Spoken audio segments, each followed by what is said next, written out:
ముఖ్యంగా బీజేపీ కూడా మద్దతు ఇచ్చింది ఇందులో.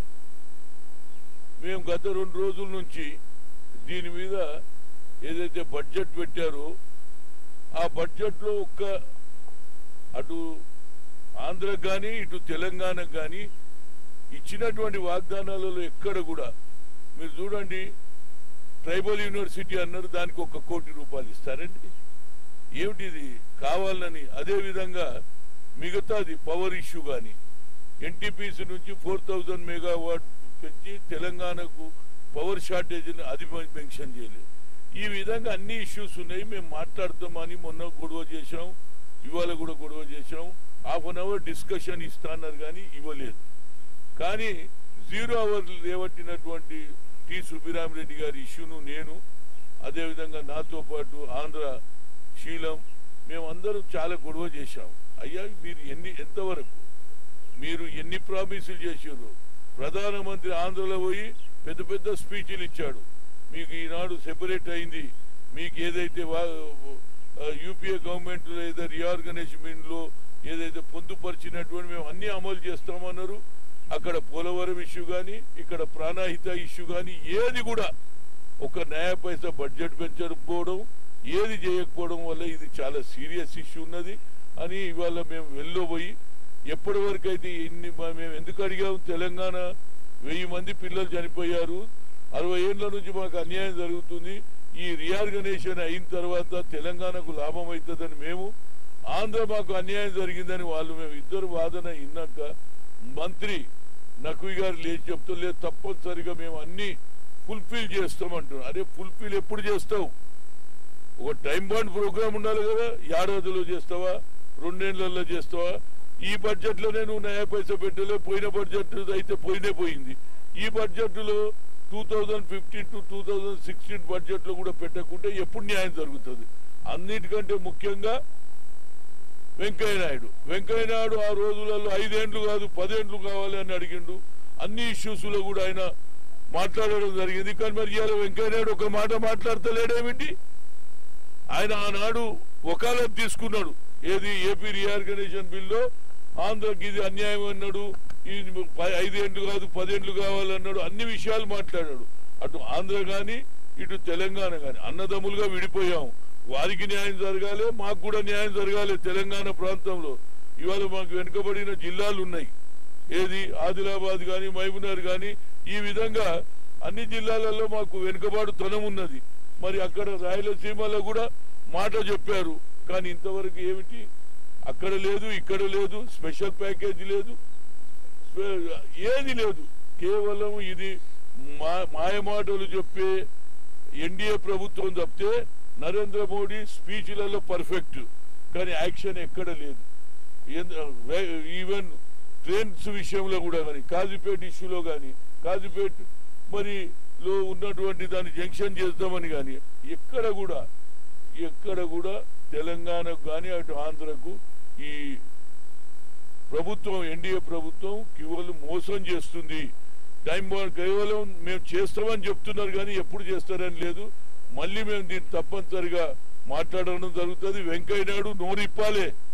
వెంకయ్య నాయుడు కేవలం ప్రధానమంత్రిని అప్రిషియేట్ చేయడము, ఆయనను ఆకాశానికి ఎత్తడం కాదు. ఈ ప్రాంతంలో పుట్టి పెరిగినోనివి. అప్పుడు బిల్లు జరిగేటప్పుడు నువ్వు ఎక్కువ వాదించినవు, బిల్లును అన్ని విషయాలలో నువ్వు అడ్డం పడ్డావు. మరి ఇవాళ రీఆర్గనైజేషన్ అయిన తర్వాత మరి స్పెషల్ ప్యాకేజా, స్పెషల్ బెటర్ ఏది డెవలప్మెంటా, ఏది కూడా ఒక న్యాయ పైస ఇయ్యలేదు ఈ బడ్జెట్ లో. దానికి ఇవాళ మేము పార్లమెంటులో ప్రభుత్వాన్ని అడిగినాం. కానీ మంత్రి చెప్తాడు మేము అన్ని పూర్తి చేస్తాము, ఇచ్చిన మాట నిలబెట్టు అంటుండు. కానీ ఎప్పుడు నిలబెట్టుకుంటారు? ఎన్ని 6 నెలల, సంవత్సరమా, 2 ఏళ్ళ, ఏది కూడా అందులో బడ్జెట్లోనే పెట్టిన వాళ్ళు వీళ్ళు ఎట్లా చేస్తారు అనేది నా ముఖ్య ఉద్దేశం. దీన్ని ప్రజలు గమనిస్తున్నారు. తప్పనిసరిగా కాంగ్రెస్ పార్టీ తప్పనిసరిగా యూపీఏ చేసినటువంటి ఏదైతే బిల్లు రీఆర్గనైజేషన్ బిల్లు అప్పుడు బీజేపీ కూడా మద్దతు ఇచ్చింది. అందరు మద్దతు ఇచ్చింది కాబట్టి రీఆర్గనైజేషన్ అయింది. కానీ రీఆర్గనైజేషన్ బిల్లు ఒక నయా పైసా కూడా మీరు చూడండి వాళ్ళు ఏ విధంగా ఆలోచన చేస్తుండ్రు. ట్రైబల్ యూనివర్సిటీకి 1 కోటి రూపాయలు ఇస్తారండి. ఒక గోడలు కట్టడానికి కూడా పనికిరావు, రాళ్ళు వేయడానికి కూడా పనికిరావు. కనుక ఈ విధంగా నెగ్లెక్ట్ చేస్తున్నారు. తప్పనిసరిగా ఎన్డీఏ ప్రభుత్వం మేము నిలదీస్తామనేది నా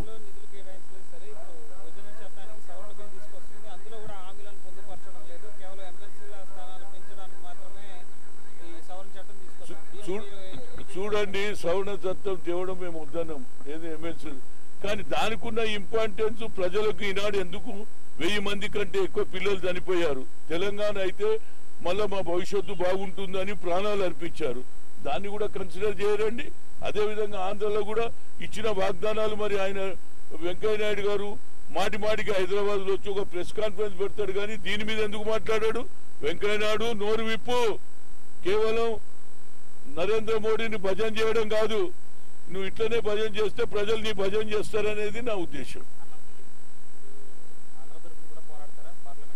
అదే చూడండి, రీఆర్గనైజేషన్ బిల్లులో ఏది పొందుపరిచిందో 2 ప్రాంతాలకు న్యాయం జరగాలనేది నా ఉద్దేశం. ఆంధ్రకు పోరాడతాడని కాదు. రీఆర్గనైజేషన్ బిల్లు ఇద్దరికి సమానం. మా సోనియా గాంధీ రాసింది లెటర్, రాసిందా లేదా ఏది ప్రైమ్ మినిస్టర్ కు.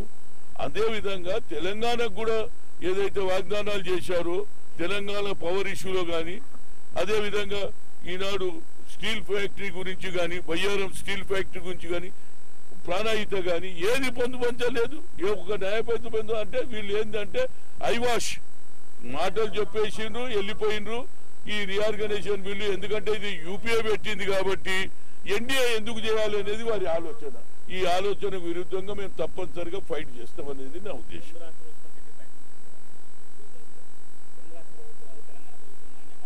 అవును, మేమేమంటున్నాం, యూపీఏ ఏదైతే బిల్లు పెట్టినప్పుడు బీజేపీ కూడా మద్దతు ఇచ్చింది. ఇవాళ బీజేపీ ఎన్డీఏ ప్రభుత్వం పవర్ లో ఉన్నది కాబట్టి వాళ్ళపైన ఎక్కువ బాధ్యత ఉన్నది అనేది నా ఉద్దేశం. చూడండి, నిర్భయ ఇష్యూలో ఎవరైతే కల్ప్రిట్ ఉన్నాడో దానికి బీబీసీ నుంచి మరి వాళ్ళ ఇంటర్వ్యూ తీసుకోవడం జరిగింది. ఎవరైతే కల్ప్రిట్ ఉన్నాడో, ఎవడైతే తప్పు చేశాడో, ఎవడైతే రేప్ చేసినది, ఇవాళ యావత్ భారతదేశం కదిలింది, మహిళలు కదిలిండు, ప్రతి ఒక్కరు రోడ్డు మీదకి వచ్చిండు. నిర్భయ విషయంలో, ఈ రేప్ విషయంలో ప్రతి ఒక్కరు కండ్లు తెరిచిండ్రు. అలాంటప్పుడు మరి బీబీసీ కూడా ఎవడైతే కల్ప్రిట్ ఉన్నాడు, నువ్వు ఎందుకు చేసినావు, నువ్వు ఎందుకు చేయవలసి వచ్చిందని అడగడం ఇది మంచి పద్ధతి కాదు. మీడియా ఇటువంటి వాళ్లకు, బీబీసీ వారికి ఇక్కడ కల్చర్ తెలియదు. బీబీసీ ఇండియాలో ఉన్నటువంటి కల్చర్, ఒక ఆడపడుచు మీద ఉన్న గౌరవం ప్రతి ఒక్కరికి ఉన్నది. ఈడ ఆడపడుచు అంటే మన తల్లి చెల్లెలుగా భావిస్తాం. అలాంటి ఆడపడుచు మీద ఇంత భయానకమైనటువంటి సంఘటన జరిగినాక కూడా ఆ వ్యక్తితో బీబీసీ ఇంటర్వ్యూ తీసుకోవడం ఇది మంచి పద్ధతి కాదు. తప్పనిసరిగా రేపు తప్పనిసరిగా పార్లమెంటులో 0 అవర్లో లేవడానికి నేను ఛాయశక్తిగా కృషి చేస్తా. తప్పనిసరిగా లేచి మాట్లాడుతాం. నేనే కాదు, ప్రతి ఒక్కరు కూడా దీన్ని ఖండించాలి. ఇలాంటి ఇంటర్వ్యూస్ పెట్టొద్దు అనేది నా ఉద్దేశం.